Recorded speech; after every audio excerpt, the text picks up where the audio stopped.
ইউটিউবে আর মিথ্যে গসিপ নয়, সত্য খবর পেতে সাবস্ক্রাইব করুন স্টার গল্প।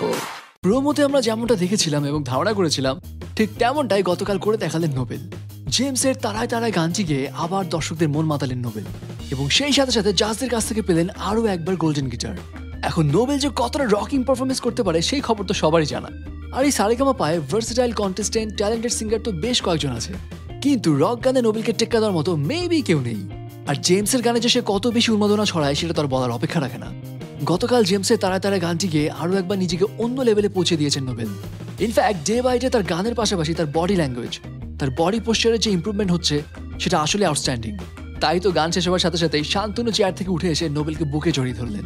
ইনফ্যাক্ট শান্তনু জানালেন নোবেলের পারফরমেন্স দেখে তিনি বরাবরই সারপ্রাইজ হয়ে যাচ্ছেন এবং তিনি নোবেলকে বলেছেন নোবেল এখন টপ অফ দি ওয়ার্ল্ড। আর বিচারক মোনালি তো ভাষায় হারিয়ে ফেলেছেন, এমনকি গান গাওয়ার সময় তাকে দেখা গেছে নোবেলকে ফ্লাইং কিস দিতে। এছাড়া আরও একজন গেস্ট জাজ নোবেলকে বেশ দারুণ একটা কমপ্লিমেন্ট দিয়েছেন।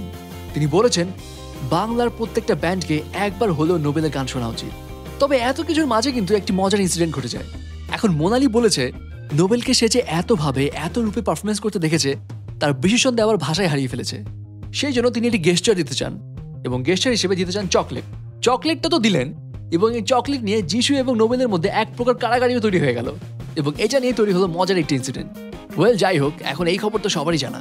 নোবেল গতকাল যেমন জেমসের গান গেয়েছে ঠিক তেমনি আজকেও জেমসের আরেকটি গান গাবে, সেটা হচ্ছে আলভিদা, এবং যেটা শোনার জন্য অনেকেই অধীর আগ্রহে অপেক্ষা করে আছে।